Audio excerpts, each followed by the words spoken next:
All right, we've made the short journey now down to we're in the parking lot of the high school here at South Tama. And so we've made our way over into Tama from Toledo, as I was talking about before. And we've done so that we can show you the gym. This is the gym. It's clearly a roundhouse, which I always found pretty cool. I thought it looked pretty awesome on the outside, and I spent lots and lots of time in this gym with my dad, and you can just barely see it. Another cool feature that I really liked about the gym, I'll point to it if I can. This thing right here is a V, and they used to light it up whenever the varsity won.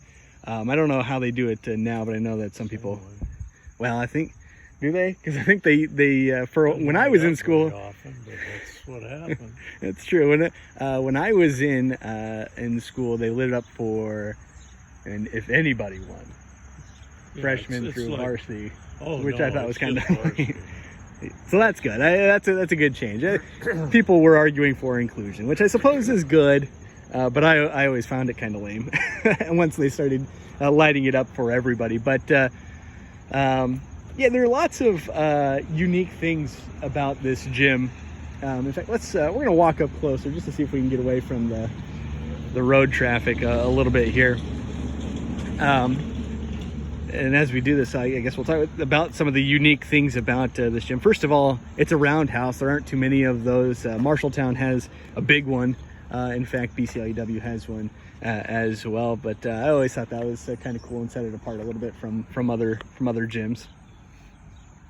And it also it has a scoreboard right over mid-court, four-sided, an arena scoreboard, if you will. I always thought that was really cool. That was different. In fact, I think we were at least the only school that had that. I don't know if that's still the case or not. I don't remember. I'm sure I don't think there's another one, at least in the Womack. Yeah, so that was really cool. And then also it used to have this really interesting floor as well, and I don't know what it was called, what type of floor it was. Tartan. Okay, it basically rubber. Yeah, it was basically like a harder wrestling mat, if you will. And I don't know of any other school that, I mean, it's not there anymore either. They've replaced it with a wood court, but I always thought that was kind of cool and set our gym apart a little bit as well. It was laid over cement, and you could actually jump better on it and run better on it. Yeah. But your legs took a beating. You just didn't know it until the next day, and then you found out your knees were killing you. Yeah. Because of the cement under it. Yeah. Yeah. It was interesting. It was interesting to say the least. And I know every now and then I'll talk with a coach or somebody who had coached or played in this gym, and the first thing they always ask me about is that floor. And so it was interesting. It was interesting for sure. So I mentioned, Dad, that I spent a lot of time in that gym with you a lot. So sort of take us through your coaching history. When we moved here, I was hired as a sophomore coach, and I worked with two guys that I just think the world of.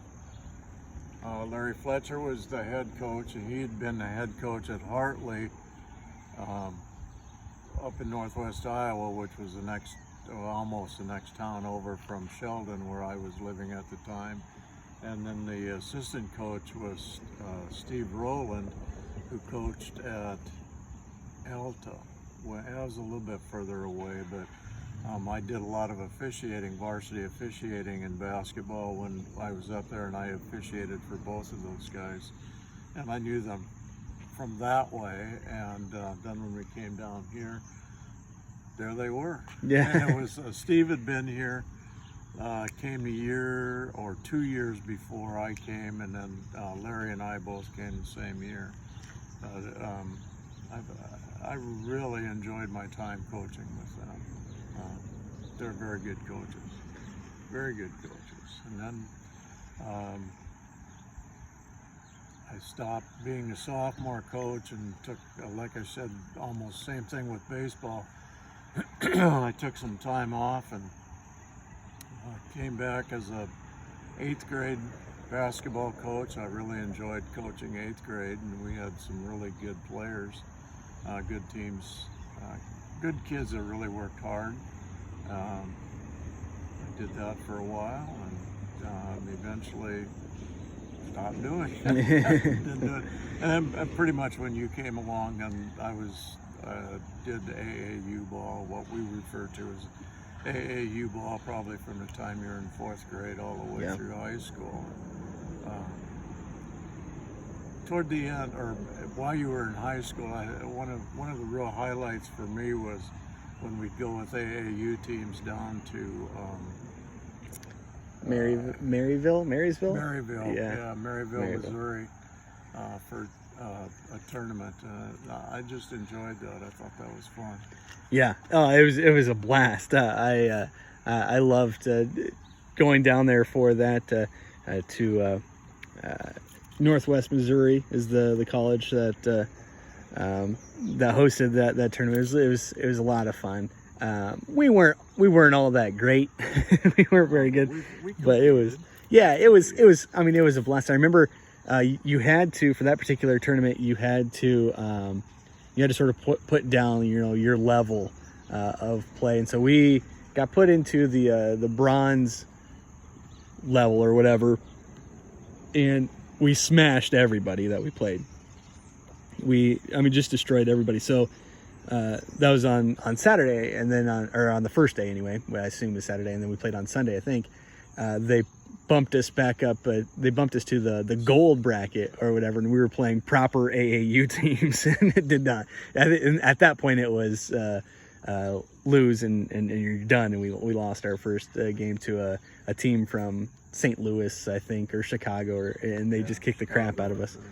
I remember that, and we took multiple trips down there, and it was it was a ton of fun. That was definitely a lot of fun. You were talking about Mr. Fletcher, Mr. Rowland, and those are two guys that I looked up to a lot too as I was growing up. And I remember being upset that because Fletcher, I think, quit either my freshman year, or he stopped. I shouldn't say quit, but he stopped coaching. Stopped coaching at the varsity level either my freshman year or maybe even my 8th grade year. But I remember being bummed. I remember being bummed about that, and the guy that replaced him, he and I did not get along very well either, which sort of added to it. But I remember watching, going to the games when I was young, and watching the teams that Fletcher was coaching and the Roland was coaching as well, and they were a lot of fun. They had some success. Went to the state tournament, a couple of times. Yeah, Sarah was the did something. She kept scorebook the first group that won. Yeah, I remember. Actually, both of them. I remember being super jealous of her because she got to sit down on the bench at state, and she got to stay in the hotel with the team and everything. Well, there's a story on that too.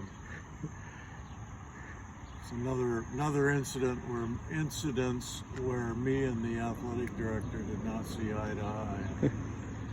She had been keeping the book all year long, and then when the kids made it to state tournament, she was not going to be given room to stay in, or tickets to get into the game. Oh, geez. Just pissed me off. So we had words, and Coach Fletcher kind of mediated a little bit, went to bat for her. Yeah. We had to buy the room for her, but she was able to get tickets to do the book. Yeah. Well, that's good. I mean, as jealous as I was, I'm glad that she got to experience that for sure. I remember they lost to Johnston one year, at state? It was after that. That was after Sarah was out. Okay, so do you remember who they lost to when Sarah was there? No, I don't remember. Yeah. I know that they won third place both times. Okay. Yeah. They lost in the semifinals and then won the consolation. Okay. Yeah.